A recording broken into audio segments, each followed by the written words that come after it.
Welcome to Coffee Hour number 2. This is my final chit chat for tonight. So, there's been a lot going on today. Alright, now I've caught up on all my TV shows. I'm about to watch Dateline, then go to hell with bed. But I just want to make sure everybody understands, man. If I miss a day or something, it's either technical problems or I just didn't have the time. Alright? And 9 times out of 10, if I do a video and I don't be able to make the video, whatever, I generally make an apology video and a thank you video, and I'm trying to keep up with that. So don't hold my feet to the fire too long for that, because shit happens. School's going, so I will let you know that I take the obituaries to school, so hopefully they'll squeeze my ass in for graduation. And if not, then I'll get my diploma in 2023, probably in May.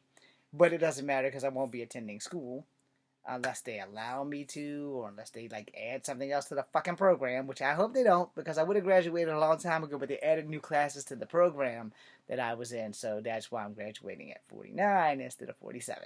Anyway, moving on. Excuse me. I did a martial art video, so what we're going to do now is we're going to talk about martial arts. We're not going to do any demonstrations. Excuse me.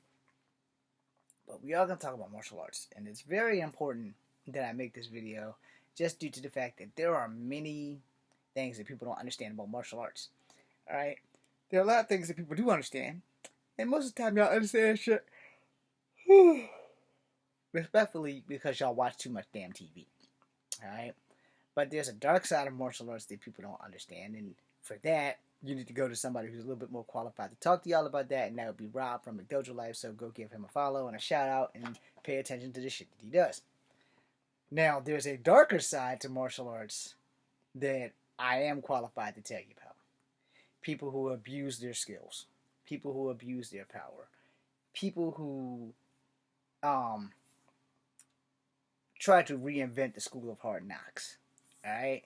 So earlier today, I did a video about these pugil stick things that I made, and I was explaining everything to everybody. Now, I have to explain the hard part about that. You will find people in a dojo who will push your training too far. I want you to understand that this does happen. Now, some people are cocky, and some people are abusive. There is a small difference between being cocky, and being cocky abusive. Alright? Being cocky, you're one of those guys that's been training for a very long time. You don't think that your ass can get kicked, and you abuse the skills that you have. That is bad. But there are people who are worse. Worse. People who know that they can kick your ass, and they continue to try to kick your ass every time you go to the dojo, making you feel uncomfortable and making you not want to come train because they are there to bully. So yes, people do bully people in the dojo. Now, if the sensei is aware of this, the sensei should stop it. The key to that was the word should stop it. If the sensei is aware and doesn't stop it, the best advice I can give you is to put your money down and go somewhere else. Because if you're being bullied at the dojo will no longer become fun, and you will no longer want to be there. You will no longer want to do martial arts. You will no longer like martial arts. You will no longer like anyone who does martial arts. And then that's where problems start. Alright? So, yeah. Let Rob handle the deep, dark shit with the molestation and the other stuff. But the physical, dark stuff, I'm going to go ahead and cover that in this video, because there are people who will teach you how to break an arm by breaking your fucking arm, which is not the way you're supposed to teach. You're supposed to give them enough pressure so that they'll know how to do it without breaking their fucking arm. Alright? There will be teachers who will push you beyond the breaking point and forget, and then break your shit. Now, has that personally happened to me? No. Am I stupid enough to let that happen to me? No. Because I'm smart enough to know your joints only go one way, the way the human body is designed. Unless you're an enigma, or a mutant, or a freak that can manipulate your body, the contortionist type people, where your body can adjust and adapt. My shit don't do that. Which is why when I do the bound fighting, I tell you, if you're a contortionist, this is not for you, because you can just pop your shit out of place and pull your hands back over and then go to town.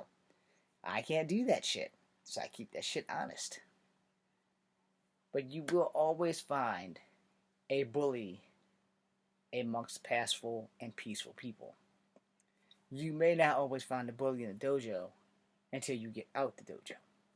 Now, what I mean by that is this guy might be very respected in the dojo. It might be like top student. But that does not mean that he is not a top jerk when the dojo lights cut off, when the door closes, when everybody leaves. You know, he may bully you when y'all get out the dojo. You never would have seen that shit coming because you'd be like, oh, he's such a nice guy while we're in the dojo. He spars nice, he tit taps, he doesn't like try to hit me aggressively and super angry and shit. And you will find those guys that do that shit in their free time. The guys that, like me, put that extra oomph in when they get out of the dojo. You've been in the dojo for an hour, 45 minutes, you go home and give it another hour. Yeah, those are those hardcore guys. But some of those hardcore guys are not so nice. So basically, you need to be aware of this. And why you need to be aware of this? Because you don't want to go to a dojo and get hurt. Alright? You're going to the dojo and yeah, it's a possibility that you're going to get beat up a little bit. But there's a difference between getting beat up and getting beat down to where you can no longer come back to the dojo because your sparring partner broke your fucking arm purposefully. And anybody in the dojo who's purposely trying to hurt people should not be taught martial arts from that point on. Unless they learn it their own. Because you're giving them access to hurt the human body. And it can be any human body. It can be a grown person's body. It can be a child's body. It can be a male body or a female body. And you've given them knowledge that they should not have ever been able to obtain because of who they are. This is the problem that we don't address. Alright? There will always be one. Yeah, maybe he wants to be in the UFC. Maybe he wants to learn as much knowledge as he can. But here's the thing. You want to be in the UFC and you're learning martial arts. I get it.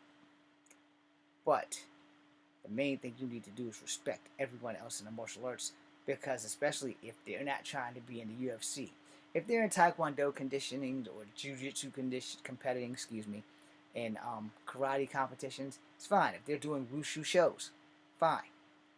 That does not give you the right to go throw them a beating because you can. Alright? Now, this is where you teachers need to be doing your damn due diligence. You teachers need to be paying the fuck attention. Because there's always going to be one. And if you are not aware of this, they will get by you. I say this respectfully because I'm one of those people. And regardless of your rank in that school, if you are a 13-year-old kid and I'm 45 and you outrank me in belt, I'm sorry, I'm not calling you sir.